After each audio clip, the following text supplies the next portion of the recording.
Hello friends. हम पढ़ रहे हैं चैप्टर नंबर 23 सी अंडर लिनक्स और हमारा टॉपिक है zombies and orphans. zombies and orphans ये प्रोसेस से रिलेटेड है। मतलब अगर हम एक प्रोसेस के थ्रू दूसरे प्रोसेस को कॉल करते हैं तो हमारा जो मेन प्रोसेस होता है वो हमारा पेरेंट प्रोसेस हो जाता है और जिस प्रोसेस को हम कॉल करते हैं वो हमारा चाइल्ड प्रोसेस हो जाता है। अब यहाँ पे एक पेरेंट चाइल्ड रिलेशनशिप बन जाता है। तो ऐसे करते करते जब सेकेंड प्रोसेस और एक प्रोसेस को कॉल करेगा तो क्या होगा, उनके बीच में भी एक पेरेंट चाइल्ड रिलेशनशिप हो जाएगा। अब जब हम प्रोसेस को टर्मिनेट करते हैं तो पहले हमारा चाइल्ड प्रोसेस टर्मिनेट होगा, उसके बाद उसका पेरेंट प्रोसेस टर्मिनेट होगा। तो ये एक मतलब ये एक ऑर्डर में होता है, जैसे हमारा पहले पेरेंट टर्मिनेट हुआ, उसके बाद चाइल्ड प्रोसेस होगा, फिर उसका चाइल्ड उससे कनेक्टेड होगा। तो जब हम टर्मिनेट करते आते हैं तो हमें भी क्या करना है, जो लास्ट वाला चाइल्ड होगा उसको पहले टर्मिनेट करना है, फिर उसके पेरेंट को, फिर उसके पेरेंट को। इस तरह से हमें हायरार्की फॉलो करनी है।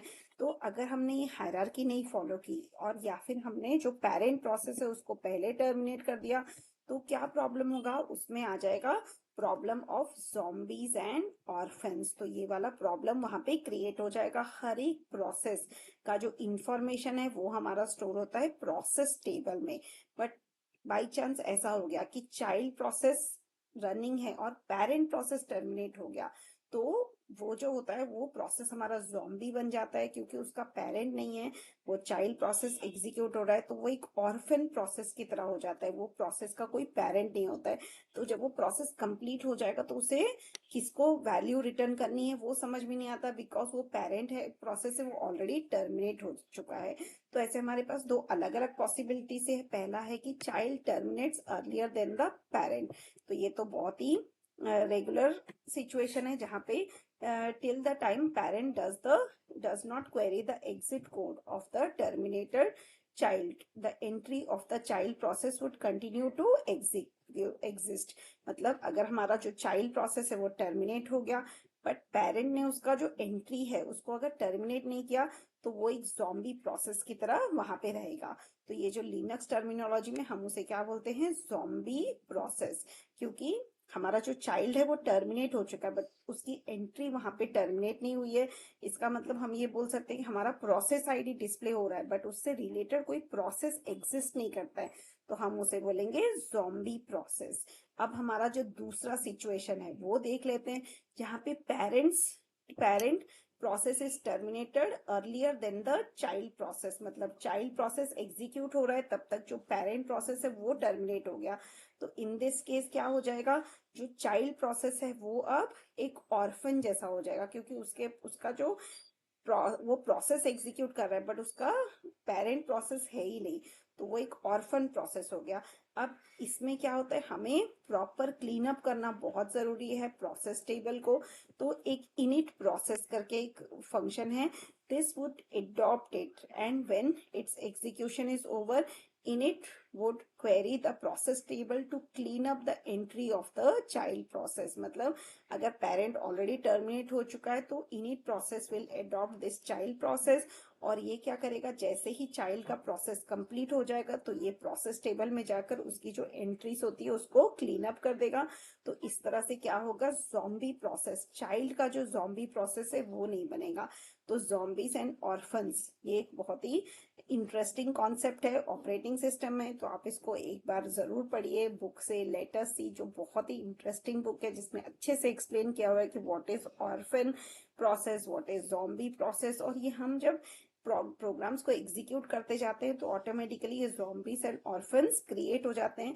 तो टाइम टू टाइम हमें इन्हें क्लीन अप करना बहुत जरूरी है और ऑपरेटिंग सिस्टम में इसका ऑटोमेटिक प्रोसेस है जिससे ये क्लीन अप हो जाता है। अब हम इससे रिलेटेड एक प्रोग्राम एग्जीक्यूट करके देख लेते हैं। ये देखिए, मैं आपको सीधा कंपाइलर पे दिखा देती हूँ। हम यूज कर रहे हैं onlinegdb.com, ये सी कंपाइलर है।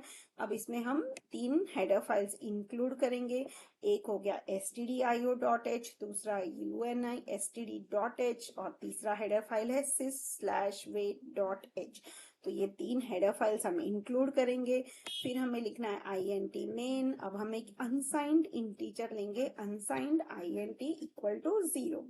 अब हमें लेना है प्रोसेस आईडी और स्टेटस, ये दोनों स्टोर करने के लिए हमें एक इंटीजर टाइप वेरिएबल लेना है। PID is equal to fork, ये जो फंक्शन को हमने कॉल किया तो एक चाइल्ड प्रोसेस क्रिएट हो गया। अब हम चाइल्ड प्रोसेस में हैं तो हमें एक वाइल लूप लेना है। ये देखिए I less than equal to 0, हमने इतना बड़ा अनसाइन नंबर लिया है and in this while loop it will just add 1 to the value of I, मतलब आई का इनिशियल वैल्यू 0 है तो ये 1 होगा, 2 होगा, 3 होगा, मतलब ये एक बहुत बड़ा वाइल लूप है जिसमें आई का वैल्यू कंटिन्यूसली इंक्रीमेंट होते जाएगा। इंक्रीमेंट होने के बाद क्या होगा, the child is now terminating, मतलब उसके बाद जो है चाइल्ड प्रोसेस टर्मिनेट हो जाएगा। और फिर अब हमें क्या करना है, वो प्रोसेस का आईडी वेट PID, ये हमारा फंक्शन है जिसमें हम प्रोसेस आईडी पास करेंगे, प्रोसेस का स्टेटस पास करेंगे and 0, and we will see the process ID if exited, मतलब ये एग्जिट का स्टेटस हम देखेंगे। अगर ये एग्जिट का स्टेटस प्रॉपर है तो हम बोलेंगे child terminated normally, else the child terminated abnormally.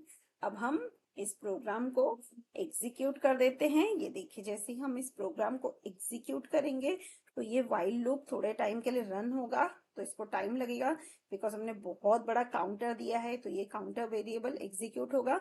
उसके बाद क्या आउटपुट आया है, the child is now terminating, और उसके बाद parent child process properly terminate हो गया, इसलिए पेरेंट में इंफॉर्मेशन आ गया the child terminated normally based on the status of this wait PID means process ID and status. ये देख के हमें पता चला कि जो चाइल्ड प्रोसेस था वो प्रॉपरली टर्मिनेट हो गया।